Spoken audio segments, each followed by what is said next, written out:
આંગણવાડી એક માં છે. આંગણવાડી એ સમાજની નીંવ છે અને નીંવને મજબૂત કરવાનું કાર્ય કરે છે.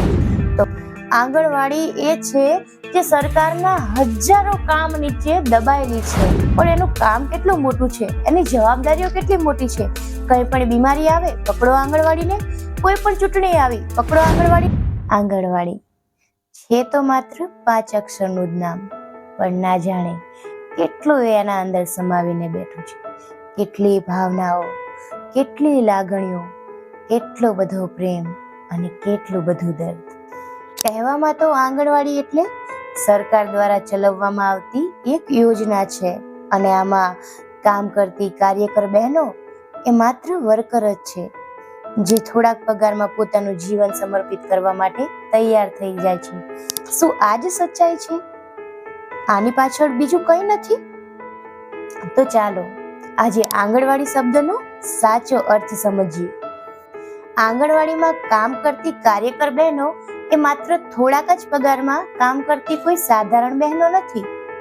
આંગણવાડી એક માં છે, જે પોતાના પરિવારને છોડીને બીજાના બાળકોની દેખરેખ રાખતી માં છે. આંગણવાડી એ માં છે જે પોતાના સંતાનોમાં તો સારા સંસ્કારોનું સિંચન કરે છે, પણ સાથે સાથે આંગણવાડીમાં જે આવતા બાળકો હોય એનું પણ સારા સંસ્કારોથી સિંચન કરે છે. આંગણવાડી જે બાળકોના જન્મ પહેલાથી લઈને જન્મ પછી પણ તેમનું સંપૂર્ણપણે દેખભાળ રાખતી માં છે. પછી ભલે તે પોતાના બાળકોને, પોતાના સંતાનોને કે પોતાના પરિવારોને, પોતાના કુટુંબના સભ્યોને ઓછો સમય આપે, પણ આંગણવાડીના બાળકોને તે સંપૂર્ણ લાડ, પ્રેમ અને એક માની મમતાથી સંપૂર્ણ રીતે સંસ્કારોનું સિંચન કરીને સાચવે છે. આંગણવાડી એ છે જે સરકારના હજારો કામ નીચે દબાયેલી છે. 45 વર્ષથી શોષણ વેઠવા છતાં પણ સમાજની અવિરતપણે સેવા કરે છે. એ છે આંગણવાડી. પોલિયો, મેલેરિયા, કોરોના જેવી મહામારીઓ સામે પ્રથમ હરોળમાં ઊભી રહીને લડનારી વીરાંગનાઓ છે આંગણવાડી. ટીયર ગેસ, લાઠીચાર્જ, સરકારનું શોષણ અને સમાજના મહેડા ટોણા ખાઈને પણ પોતાના સેવામાં કર્મનિષ્ઠ રહેનારી છે આંગણવાડી. આ બધું સહન કરવા છતાં પણ પોતાના કામમાં દ્રઢ રહેનારી છે આંગણવાડી. હર એક શિશુને ઉછેરવા વાળી માં છે આંગણવાડી. આંગણવાડી એક નામ નથી, હજારો માઓની ભાવનાઓને સમેટવા વાળી છે આંગણવાડી. તો માત્ર પ્રેમ, ભાવ, આદરથી થોડું ઘર ચાલે છે? એના માટે તો રૂપિયા જોવે ને. અને એવું મોટું તો શું સરકાર પાસેથી આંગણવાડીએ માંગી લીધું જે સરકાર પૂરું નથી કરી શકતી? કહેવામાં તો આંગણવાડી નામ ખૂબ નાનું છે, પણ એનું કામ કેટલું મોટું છે, એની જવાબદારીઓ કેટલી મોટી છે.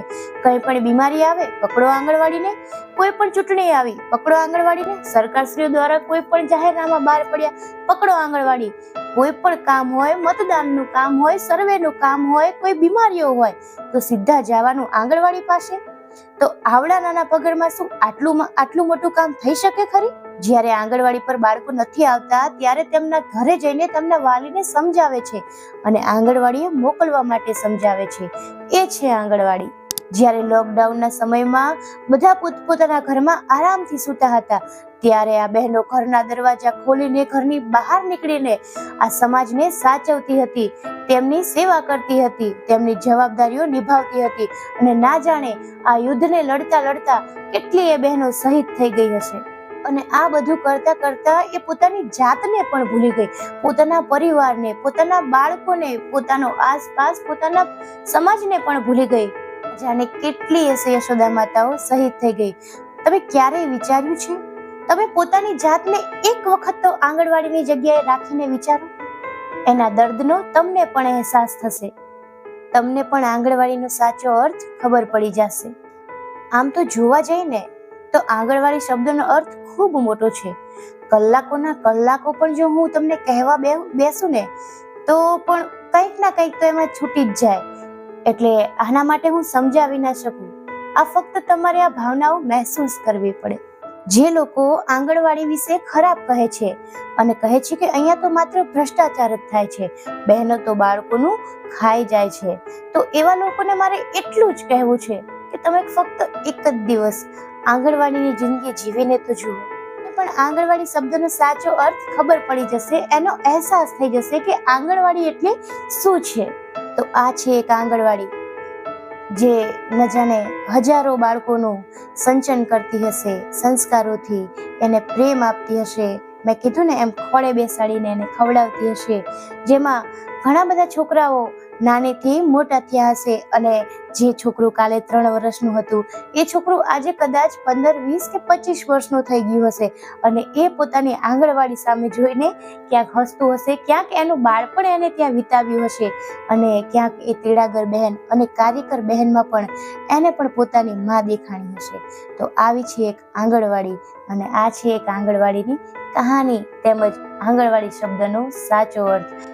એટલે આ વિડીયોના માધ્યમથી હું ઘણા બધા જે એવા લોકો છે જેને આંગણવાડી વિશે ખરાબ ગેરસમજ છે કે આંગણવાડીમાં ભ્રષ્ટાચારી થાય, આંગણવાડીમાં બધું આવું જ થતું હોય, બાળકોને સાચવતા ના હોય, તો એવા લોકોને મારે એટલું જ કહેવું છે કે તમારે કદાચ ઘરે 1 બાળક હશે, 2 બાળક હશે કે 3 બાળક હશે, પણ અમારે આંગણવાડીમાં કેટલા બાળકો હોય છે?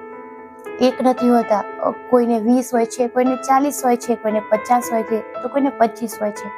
આ બધા બાળકોને અમે એક સાથે સાચવીએ છીએ, સર્વને એક સરખું શિક્ષણ આપીએ છીએ અને સમાજમાં એક સાચું ઘરેણું અમે આપીએ છીએ. આ છે આંગણવાડીની ભૂમિકા, જે કહેવાય ને કે પાયો છે. પાયો ક્યારેય બહાર દેખાતો નથી, દેખાય છે તો માત્ર દિવાલો અને જે બહારનું મકાન હોય છે તે, પણ તેને કહેવાય ને કે જેની નીંવ મજબૂત ના હોય ને એ મકાન પણ મજબૂત ના હોય. એટલે આંગણવાડી એ સમાજની નીંવ છે અને નીંવને મજબૂત કરવાનું કાર્ય કરે છે. તો મારો આ વિડીયો તમને પસંદ આવ્યો હોય તો વધુમાં વધુ શેર કરજો, એવી આંગણવાડી બહેનોને મોકલજો કે જેમને આ વિડીયો જોઈને પોતાની જાતને નાની ના આંકે.